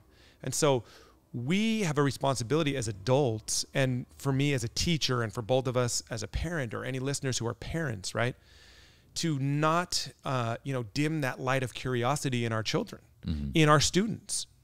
Because once you do that, they stop asking why, and then then what they're going to get out of their education might be some of the things that you got and some of the things that I got, right? Where it's just like, I got to do this in order to get an A and get a job and move to the next step. Rather than, this is this beautiful truth in the world that I've now learned because I dared to ask the question why, and I was curious. And I see it already. I have a young man in my class who asks questions nonstop. And his classmates will be like, so-and-so's asking questions again. They sigh. Right, yeah, they do. And, as a teacher, now that we have math, so it's a little bit easier. But, I'll be laughing, and not at the student asking questions, but just at like, in my mind, I'm like, this is the kid who's going to get it someday, who's going to do something awesome, because they're continuing to ask that. The rest of you jaded, and you have this understanding like, what's success? Riches, wealth, right? And it's not learning and progression. And I think all of those things are not bad in and of themselves, but this why that we dim the light in our kids. My wife and I talk about it all the time, and sometimes with sadness, because we make a lot of mistakes. Our kids, they always tell our kids, like, it's the first time I've had a 10-year-old son. First time I've had an 8-year-old girl. First time, we have a lot of kids, folks. So first time I've had 3-year-old twins, and that's it. We have 4, but it's one of those things where we don't know. Yeah. And every single situation with all of our kids are different, and we apologize to them, like I mentioned earlier. But the times I think we've had the most remorse and we've felt sad is when we've kind of just like turned the light off, for the day for them, because we were short or impatient, and we didn't want to give them, the leeway to ask why. And we're busy, right? Parents and teachers, and every day I go into the classroom, I have an agenda. So when that one kid asks why, and I'm like, this is going to take 25 minutes out of my 56-minute lesson plan. Do I answer it, or do I just plow through? And I think some of the kids end up enjoying my class because I'll answer it. Because I'm like you. I don't know that I'm ADHD, but I will just train of thought. I'm like, I got to talk about this. Yeah. I'm not gonna gloss past this, because the other thing we have to do with kids and with learners, right, is make them feel like their questions are important and valid. So when you were in college, right, and you're sitting in this auditorium with 400 people, and you have a question, and your professor's up on the stage like a rock star, right, so far away from you can't touch him, and his microphone on his shirt, and then he ends his lecture and walks out, you don't even get to ask that question, right? And you have to take these general ed courses, which you don't want to be in. But hey, maybe ancient Chinese history, which was the worst one I took, not because the teacher was bad, but it was just not something I was super interested in. But I had questions, and I never got them answered because I'm sitting here, right? And I couldn't ask the whys. And I think we have to give kids that opportunity to ask why and make them feel like it's valid, right? I've always said, if a kid comes to me with a problem in my class, I will never tell them, you're a teenager, this problem doesn't matter, right? Which many parents do, okay? We have tendency sometimes to be like, this is a 10-year-old problem. It's dumb, and just get past it, right? But I think sometimes I'm able to build relationships with kids because they'll come and tell me, my boyfriend broke up with me. My girlfriend broke up with me. my mom's mad at me. And instead of saying like, oh, this will pass, you're 15, get over it, I tell them that sucks. I'm sorry. You know, that's a terrible thing. Talk about it. Why do you feel this way, right? And if we do that for kids and make them feel validated, right? Do you remember being a teenager? Yeah. And you went through stuff and it was the end of the world to you, right? It may not have mattered in the long run. And now that we have 20 some odd years, can look back and say like, oh yeah, my 8th grade girlfriend breaking up with me after 1 week.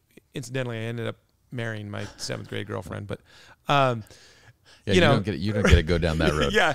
But whatever it may be is, if someone had just told us, because we're from I think we're from a little bit different generation. Especially when we talk about men and mental health and being able to discuss your feelings. Yeah. I have a feeling that our fathers were probably pretty similar in that vein, where we didn't really talk about it. And so if someone just put their arm around me, and I was lucky because my mom did often, and she would say, you know what, that I know you feel that way, and just listen, right?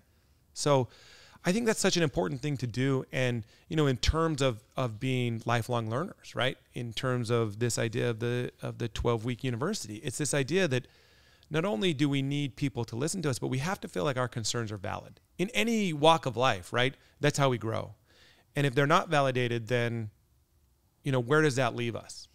It's also an interesting thing from an educational standpoint when you know, how often as adults with the people that are around you, it could be family members, could be friends, could be whoever, how often do you actually get teachable moments with them? Like, have you tried to give advice to somebody who's not asking why something happened, or they're not asking for the advice? Right.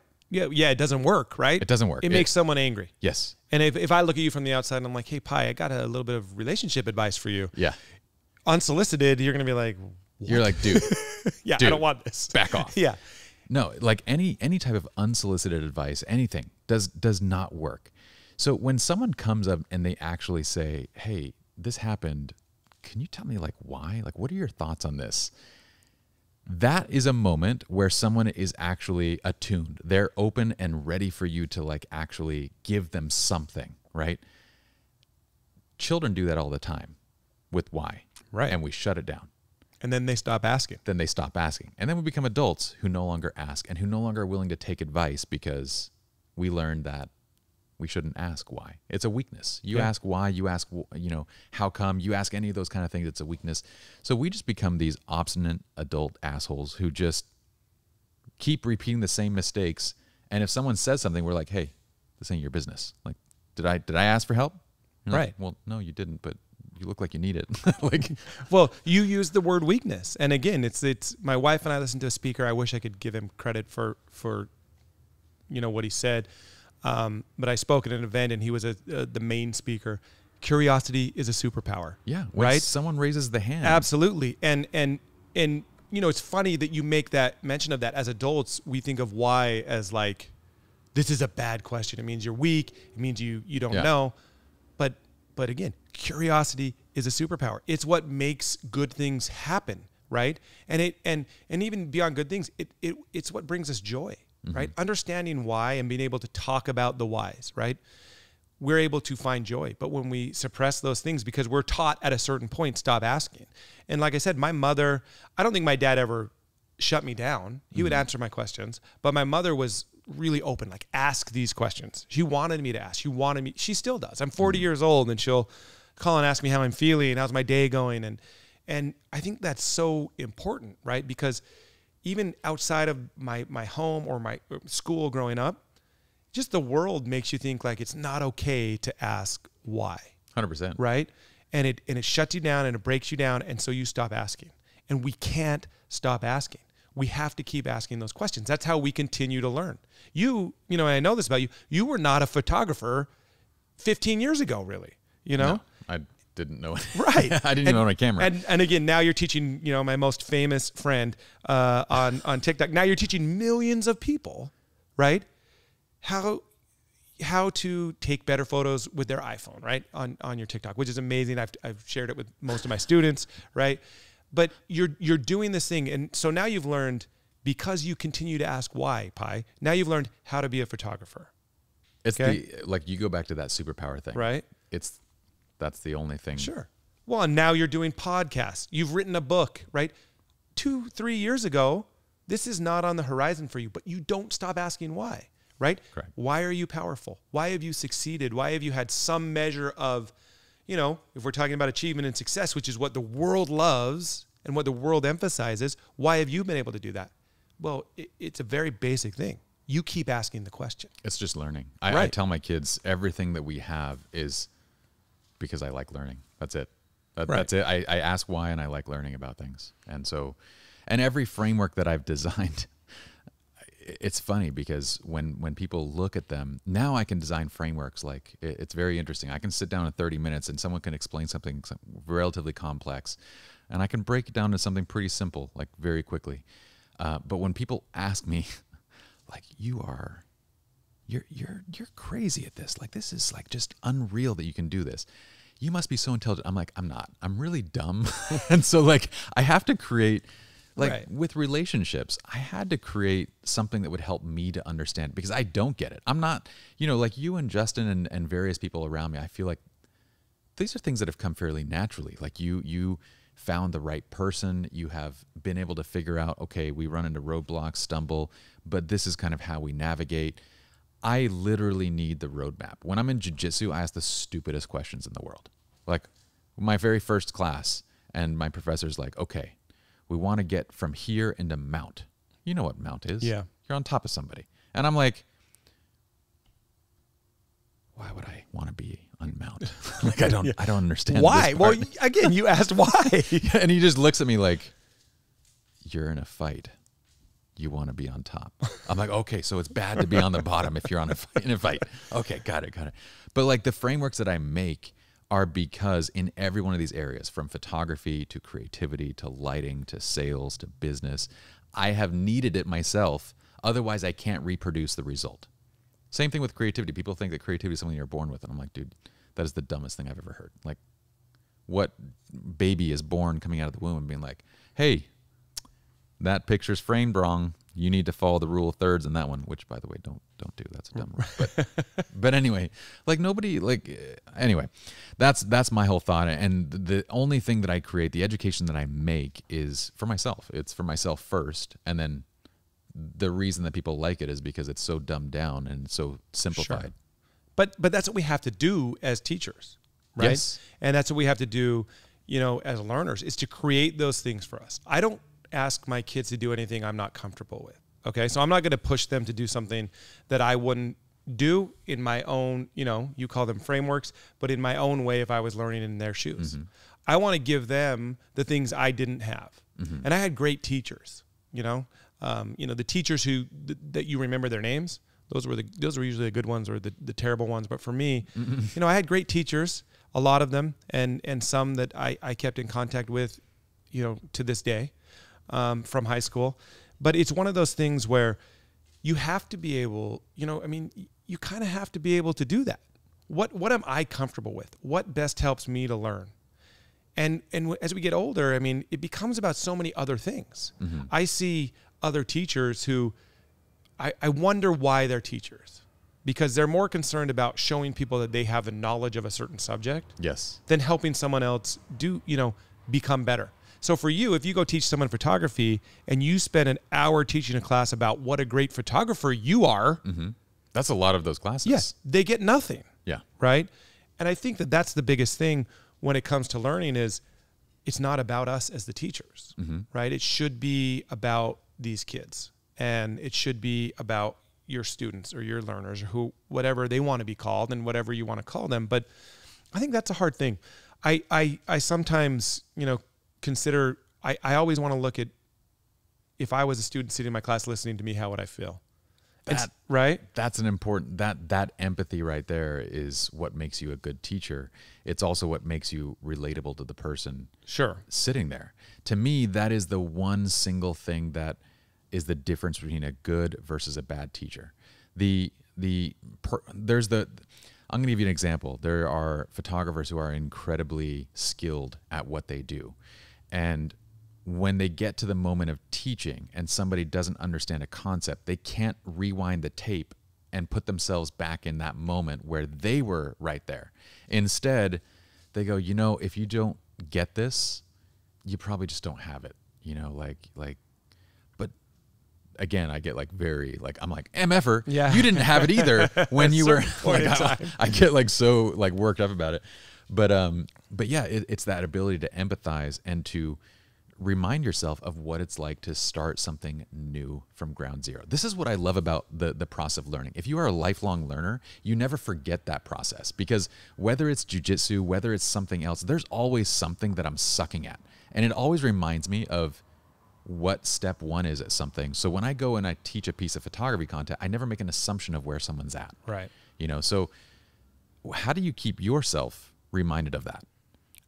I have to try new things myself, right? Okay, so you're doing the same thing. Yeah, and for me, I wish I could say I was as motivated as you,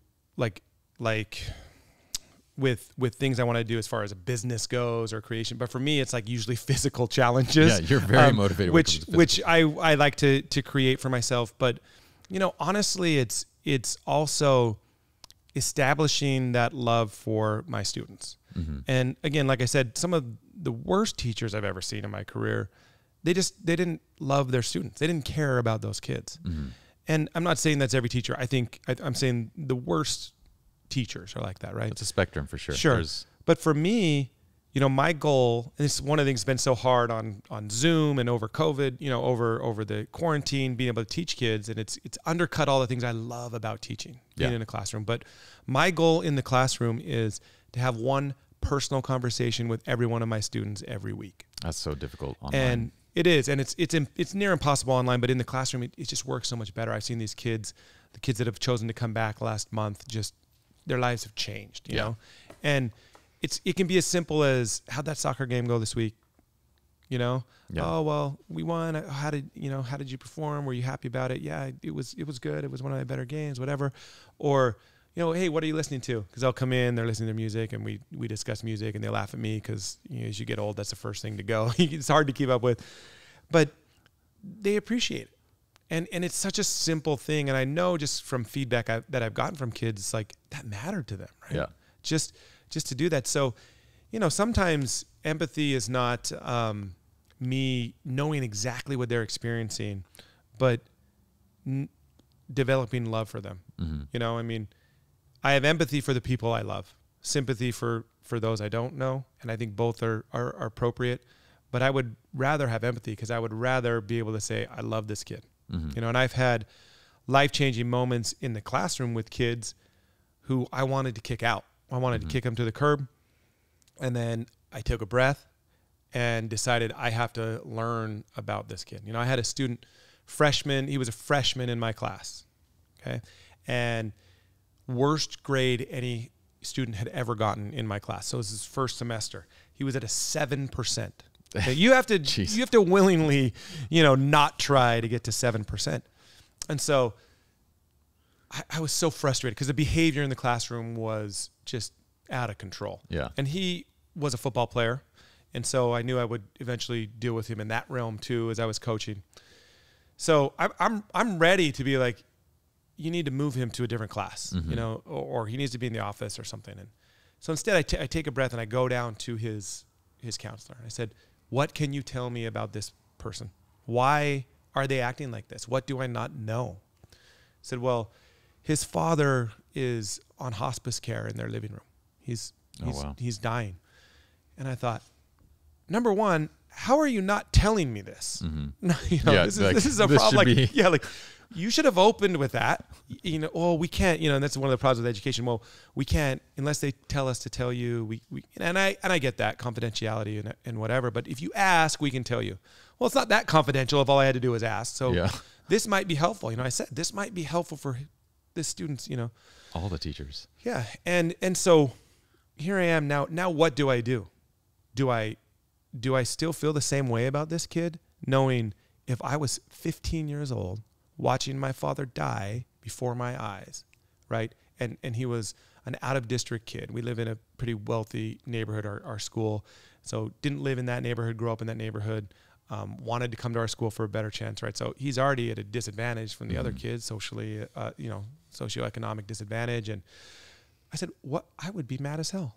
I would be the rudest, most rotten kid ever also, So we go back to class. That's in December. He goes home for Christmas break. His father passes away at Christmas break, right? We come back and I tell the students he's not going to come back for a couple of weeks because his grade was shot at that point. And I told the kids, when, he comes back, don't egg him on when he acts like an idiot. Don't laugh at his poor behavior, but also a brilliant kid. Grew up speaking French in his home. His family was from Haiti and knew more about grammar than any of those students. I teach grammar. He wouldn't do his own. He wouldn't turn in his own, which is why he had the 7%, but he would help every kid finish. Interesting. Because he knew this, right? Because he spoke another language fluently and had to learn English, right? Wow. And so I said, whenever he does something good when he comes back, just say, that's awesome, thank you. And profound, like when we'd have a class discussion, he'd raise his hand once and he'd say something, everyone in the class would be like, what? Like, where did that come from? This kid is not, mostly screwing around. So we did that, and then he builds up confidence and the next semester he gets a 78%. Wow. Okay. Which for many kids, again, like we talked about, if we're talking straight achievement, oh no, I got a C, but he went from 7% to 78. Okay. Big jump. So fast forward, I've talked to him 3 or 4 times this week. He's been graduated for a couple years. We're still friends. I ask his advice on things. He asked my advice. And at a certain point in time, he struggled again a couple years later and they were going to kick him out of school. Mm-hmm. Okay. So if you are from out of district and your grades aren't, at a certain level, you lose your spot at our school. Mm-hmm. Okay. So vice principal pulls me in and says, well, they sent him a letter that said, next year you got to go to a different school. So he's in tears talking to me. Can't believe I did this. Can't believe I let this happen. I schedule a time to go talk to the principal, send him the letter, vice principal. I walk in there and they tell me, before you say anything, I get it. Everyone has something. Everyone has a dad who died, like that. Jeez. And I am like, I'm going to stop. I said, I'm going to stop you right there. And I said, if that's where this is starting, then I'm going to talk with someone else, But it was one of those things where the difference between, not that I had made this huge change in this young man's life, but I had empathy, right? I had decided I'm going to try and love this kid and I'm going to figure out why they're ownership. Right. Why they're a jerk. Yeah. It was my fault. I didn't know that or I would have been better. Yeah. Okay. But then this vice principal did not, right? Was like, nope, gone. Everyone's got a story. Gone, right? Mm-hmm. Everybody's got something, but literally said, everybody's got a dad who died. And I said, well, I'm, 30-some years old. My father's still alive and my mother. So let's not, trivialize a parent dying for a high school kid. How hard that would be. That's wild. And so I said, I'm not going to do anything for him. I can't. He's got to go. He's already been in trouble once, in your class. And I said, yeah, which we worked on, which he improved, and he went to summer school, and he got an A for that first semester. And I said, well, I lived in the district. So then I get this bright idea in my head, right? I'm like, well, if he lives with me, he gets to go to school here, right? Well, where do you live? I said, well, I live in the district. Yeah, I guess he does. I said, all right, well, he's moving in. I said, my kids have always wanted an older brother. And I left the meeting, right? And then 2 days later, he gets called into the office and a couple other teachers had spoken up for him because he was a good kid. Yeah. And he stays, right? But for me, I want to make my decisions as someone in power, as someone who, power. I say that with quotes, but as a leader, and I feel like a leader. I think I am a leader, and that's one of the things where I garnered some confidence, right? Which we talked about earlier.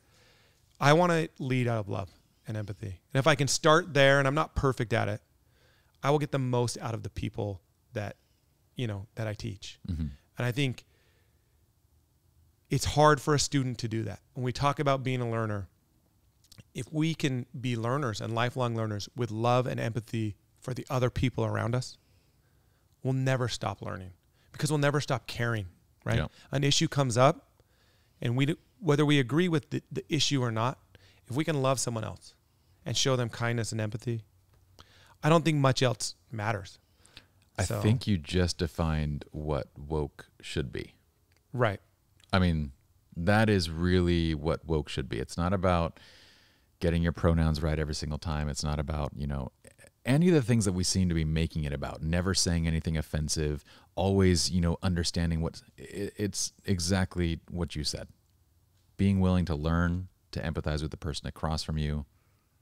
Yeah. And I think the kids that that I've offended as a teacher were more willing, not all of them, but I'd like to think the majority of them were willing to have dialogue, like I spoke about earlier, and forgive me because they knew that I was working on that and that it was genuine. Mm-hmm. And you're exactly right. We should have the ability to make mistakes and not worry about being canceled, mm-hmm. unless we're jerks and we can't say I'm sorry and we can't show love for someone who's different than us. And I think that's one of the biggest things that for me, for teaching and learning to work, that has to exist. And that's the philosophy I go by in my classroom. I am going to create this atmosphere, and it's going to be about love and empathy. And when we leave this classroom, we're going to be a family, mm-hmm. And I talk to kids about that. I tell the kids that at the end of the year, you're my family now. And when you leave this classroom, if you need something from me, just ask. We've hired one of your students. I know. And that philosophy carried through for sure. He was amazing. Well, anyway, brother, I appreciate you coming on to the podcast, man. I feel like this was a wonderful conversation, and I appreciate every teacher like you that is doing what you're doing is incredible. And I hope more follow that example. I hope all of us can take it home and follow the example. But man, what you kind of ended with in terms of that as you talked about it, I'm sitting here kind of going like, I get that the pendulum kind of swings to these weird sides and we're at this weird extreme, but this is woke. That is what it should be. It's not sitting at home typing, ranting about people or your right. social media activism bullshit. This is literally just being willing to learn, admit being wrong, empathize, and love through the process. Well, I appreciate it. Thank you for having me. And likewise, we've had so many conversations in the last couple of years that we've become friends that have been impactful for me. So appreciate being here. Of course, brother. Let's go get some dinner. All righty. All right.